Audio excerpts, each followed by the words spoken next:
Hello, I'm Richard Vobes, the Bald Explorer. This is a continuation of my story, and this is the third part of the My Story and Snug and Cozi, the television series, the children's television series that I had written and made a pilot for and sold in theory to the television networks. And this is a continuation of the trials and tribulations of working in television. Now, if you remember in the previous part, I told you about how the idea came about and that we'd made the television pilot and how we'd edited this and made some of the graphics for it that was eventually used in the final production. I also hinted at and talked about the contract that we had with Scottish Television, who was the production company who made it, and the very cold and cynical conversation that I had with the executive producer, who said, ultimately, when I hadn't agreed to certain things that we had been promised that wasn't in the contract, do you want to be on television or don't you? And there was that decision, should I walk away or go along with it? And of course, being naive, also having Nigel, who had come with me and was very much keen to have his career take off, I felt I was not able or strong enough to say, well, you can't have this. So I did go along with it.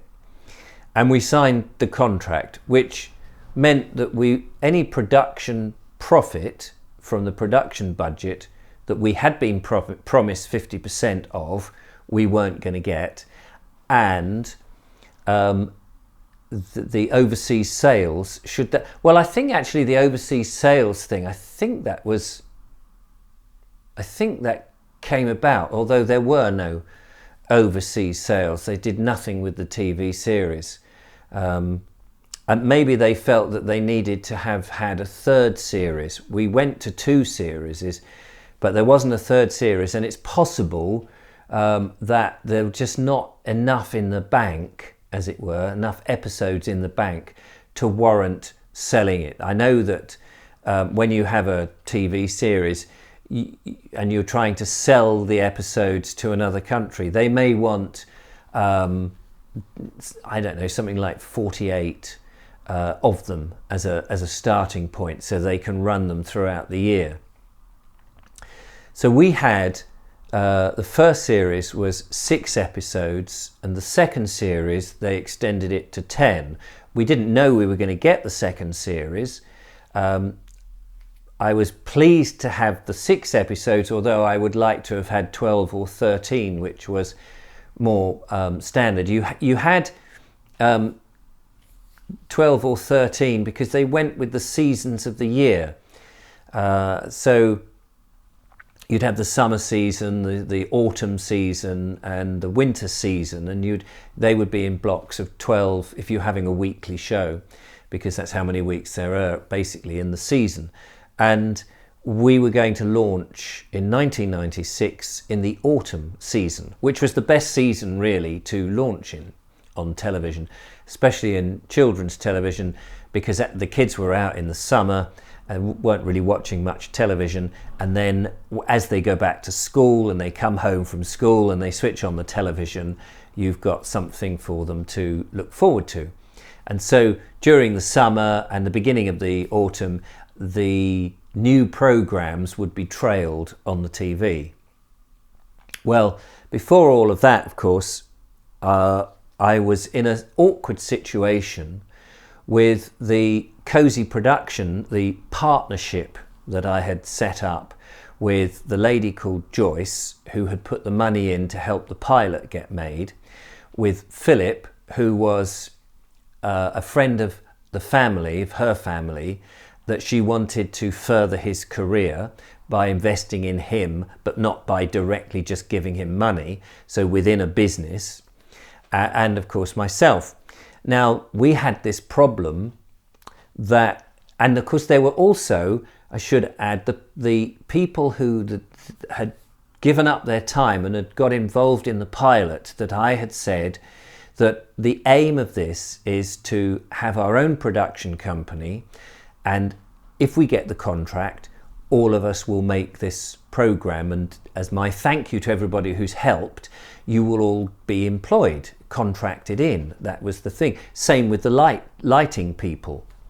However, of course, in my negotiations, and this was the first television negotiation, that contract that I'd ever argued, and we didn't have money for big time lawyers or anything like that, it was made very obvious to us, even from the Granada potential that we had, or the Scottish television potential, was that we weren't going to make it, that their production companies would make it, because there were certain protocols we didn't have. They couldn't just give us the money to go and make it. We had no track record of making television programs and delivering on time or not going over budget.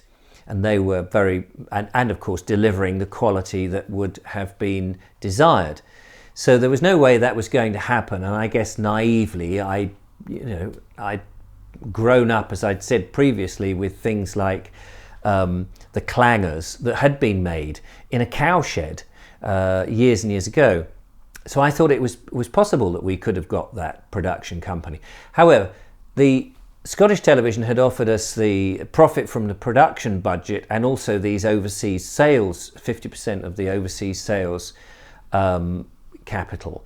And I thought, well, okay, that the money from that would pay back the people who got involved in the pilot, and also pay back Joyce her investment, and pay Philip as well.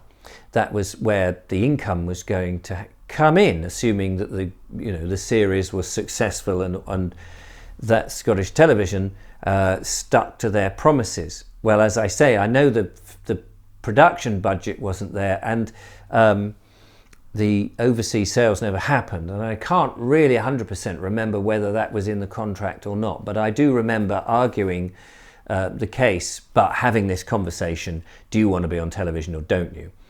And I know that as a result of me feeling backed into a corner that I had to sign this contract, that there was a bit of animosity from the people who'd helped produce the pilot, because they thought I'd sold out on them. They thought that Nigel and I were getting mega money for appearing on television, and of course that they were getting nothing. Joyce and Phil also felt that I had betrayed them, because it was as if I'd used their money to make a pilot and then go off and further my career. And I absolutely can see how that looked on the surface. But underneath, I felt, well, if we get the overseas sales and the profit from the production budget from this would help, as I say, pay back. But also, if we were on television and learned from the experience, we would have a track record, and that we could then be in a much better position to argue that Cozi Productions, the partnership production company, would make future episodes. And I felt that that was a strong position, and it was either that or to walk away from everything and all the work that we'd done just come to nothing. But I know that there was some animosity, and sadly friendships and things got broken to the point that the production company, Joyce and Phil, did feel I betrayed them, and they basically walked away from everything. Now, in some ways, that was an advantage to me, because I didn't have to worry about then trying to pay it back, because they said, no, we're not interested. You've done the dirty on us.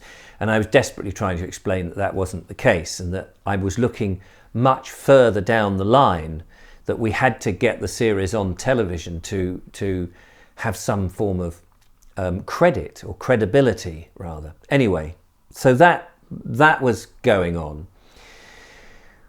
we signed the contract, and in the meantime, though, we had, as I said before, this contract wasn't signed before the first day of principal photography, which was barking really, because it'd been going up to London, and we met our director, a chap called Martin.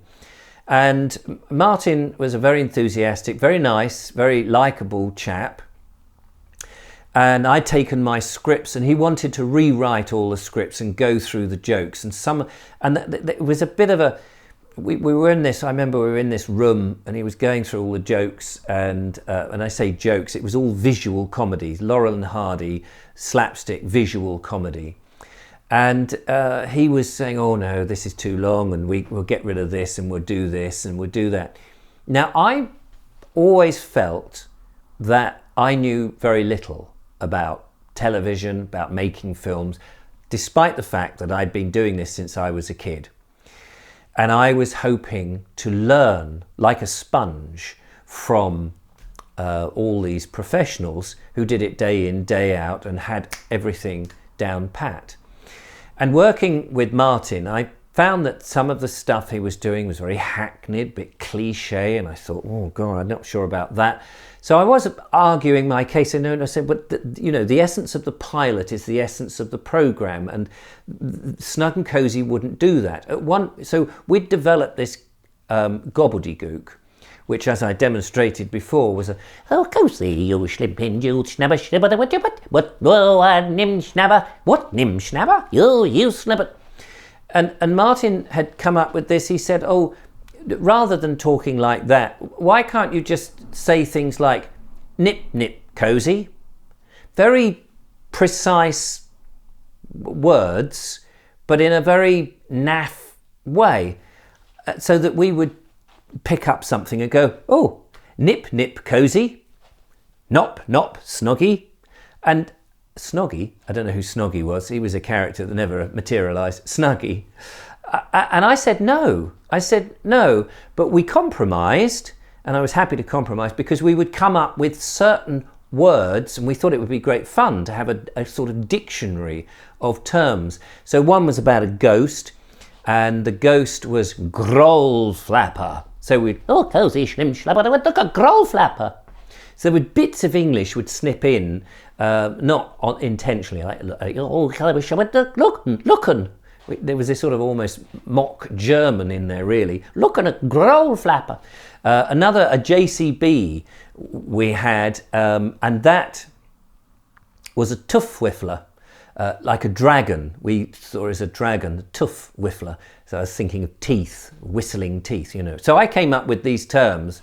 And very kindly, Martin would let me come up with the ideas or the words. So we did all that. So we had these things. So we rehearsed in a rehearsal room, which, of course, we had no real props. It was all everything, because it's a funny situation. You're in a rehearsal room where we're going to be all on location in the series. Everything's on location. So the few props that we had, but we'd have to mime going through gates and things that when we got to the filming, we would actually have the gate. So we did this sort of weird type of rehearsal very quickly. And then when it came to the filming, we really had everything that we needed to do. So we would fly up by aeroplane, obviously. We didn't have wings. We didn't go by rocket. We flew up from Worthing, where we both lived, to Glasgow, and door to door it took about 2 hours. Amazing, really. And we would stay at the Thistle Hotel in Glasgow, just off Sauchiehole Street. And we sort of lived there in 2 separate rooms, and we would have meals together in the evening and then go to our rooms completely exhausted afterwards and snooze, because we were up at 6 and having the makeup put on at 7, and by something like 8:30 we were in the little minibus that would take us to the locations and we would film. So it all sounds very lovely, and we'd have all this pink makeup on and these silver spacesuits. But prior to the first couple of days, we got up there a couple of days before the filming, because there was all the contract business to sort out. Do you want to be on television or don't you business? And while that was going on, we were looking at the costumes to make sure the costumes were fitting and stuff. And we looked at the costumes, and I looked at them and I said, they're no good. And the lovely lady who was in charge of the costumes, she said, what do you mean? And she was lovely, and she gave us a lot of leeway, really. And I said, they look too Chinese. These spacesuits had these, I don't know what you would call them, shields, I suppose, with bobbles and supposedly communication equipment and breathing equipment and what have you on them. And the way they had been cut out, they looked like Chinese. They're very Chinesey. And I said, it's wrong. It's right. It looks wrong. I don't want it to look Asian. It's got to look 1940s B-movie style. That's, the pilot that we made. We're going to improve on the pilot. The series is going to be so much better than the pilot, but that's the template. So she said, oh, well, I don't know that we've got time to do anything. So I said to Nigel, look, we'll stay and work through the night and help make these costumes so that they're right, which we did. So that when we came to the first day of filming, we had these shields. Everything else was fantastic. Everything else was great, these PVC spacesuits. But these shields, it took a bit of extra effort. Anyway, we got them all done in time. And then we got the makeup on and we went off to the first day of principal photography. Now, should explain that when making a television series, a usual practice is not to make the first episode first. The first episode that goes out tends to be made much later on, especially on a new series. And the reason for this is you might make mistakes. It takes a bit of time to get into the swing of things. And so you might make that on episode number 3 or 4, might be the very first one that you make, so that the first ones that you do make, you are in the swing of things. And so it's the first one that the audience sees and it looks polished. By the time they get to episode 3 or 4, which may be not as polished, they're hopefully already hooked. And they can be quite forgiving and going, oh, well, that wasn't as good as the first 2, but maybe the next one's going to be better. So that was, we shot episode 3, I think, first, which was in a school. And at this point in the plot, Snug and Cozi, who have befriended Emily, a little girl, and live in her garden shed. She goes off to school. Well, they want to go with her to school, so they dress up as school kids and smuggle themselves into the classroom. And there's a whole lot of nonsense that goes along with it. This was our first episode that we shot. So how did this work? Well, this is where problems began to arise, and I got extremely worried, as you will see. So Martin, experienced in children's television, and again I was ready to soak up everything and learn from the masters. We set up the first shot in the classroom of a school, a real school. They set up a track and a dolly. A dolly is a platform that the camera sits on or stands on and is moved. They call it a dolly, but it's like a railway track. And they set up all the lights. So we were filming in what you would call, I suppose, a drama setup. That's one camera. Sometimes you'd have two cameras, but principally one camera, that bit like how I do my Bald Explorer walks these days, where you set up and you film this bit here, then you film over here, and you film here, and then you edit it all together, and it looks like one continuous thing. As opposed to in a studio, where you've got the lighting's all fixed, and there are several cameras, and you're in a gallery where you go cut to camera 1, cut to 2, cut to 3, and cut to 1 again, and cut to 3, cut to 1, where you're just cutting. You've got the feed of all the cameras coming in on the monitors, and you can just cut between them. So 2 different, real distinct different styles of filming. So we were doing drama, even though it was a comedy slapstick, on location in a school. So Martin said, right, okay, we're going to film this bit first. We'll get the the track and dolly set up, which takes a bit of time because it has to be level, and they use what they call chocks, which are wedges of wood. So you chock it up and get spirit levels and make sure that it's all level, so when the camera moves along it's all nice and smooth. And especially back then you didn't have all gimbals and things like that you could use, which probably they would use a lot more now. Anyway, so that all took a lot of time. You'd set up the cameras, so you're filming this way, so you set all the lights up and all of that. It takes a bit of time. So then we get, you know, an hour's gone by, everything's all set up, we can get on and film. So we come out and say, right, okay, what we want to do is film this particular bit of business that Snug and Cozi had to do, which I can't really remember now exactly what we did, but we smuggled in next to some other kids and we're trying to get Emily's attention because we're a row or so behind her. So we film that and we're going, oh, Cozi, oh, snip, snip, come on, schleppen, schleppen, we come on, we schleppen, oh, shush, shushin, shushin. And we're doing all this business, all in one take, and the camera's coming down on the dolly like that and it looks great. Cut, brilliant, well done. Okay, we're going to cut round and get the reversal of that now so that we see it from this angle. So all the lights had to be shunted over the other side, the track then needed to be shifted over there, and all this was taking a bit of time. And we only had a certain amount of hours in the school. And as this was being reset up, Martin's looking at the track and dolly saying, oh, this is taking a bit of time, isn't it, to set up the dolly? And of course they're there with the wooden wedges, tracking it up and getting the spirit level. And there's a whole team a whole film crew doing all of this stuff. And I thought, well, yeah, you know, track and dolly does take a bit of time. We'd used a homemade track and dolly in the pilot, so I knew exactly how long it would take. Anyway, they got it all done, the lights were all moved, and we shot the other piece.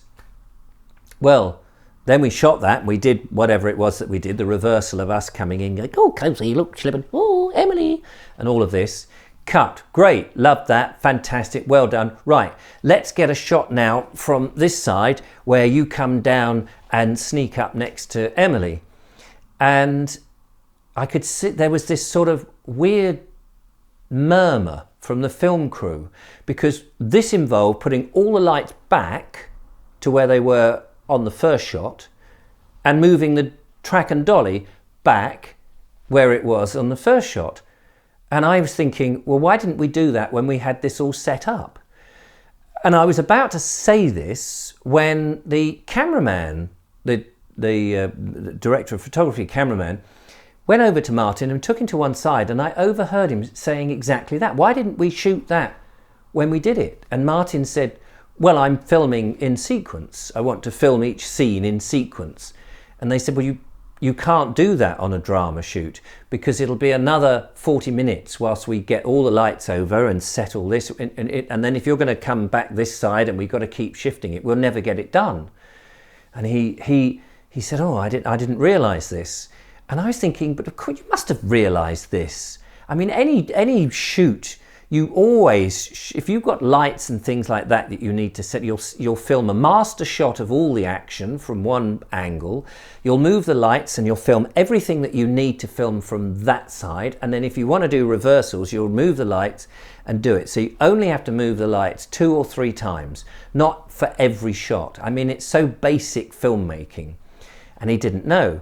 And I hadn't realised that his experience was in the gallery on game show stuff for kids, not drama or slapstick or whatever. And he'd never been on a single camera shoot and he had no idea. And I thought to myself, oh my God. And this is where the ruckus began. And at the end of the first day of shooting, I went back to the executive producer and I said, look, I know this is going to sound bad, but I have no faith in our director. I'll tell you what happened in the next episode of my story. Thank you very much for watching. Don't forget to follow, like and subscribe and become a patron, support what I do. I'll be out and about, of course, but I'll also tell you what happened and my conversations with television. Till next time, bye-bye.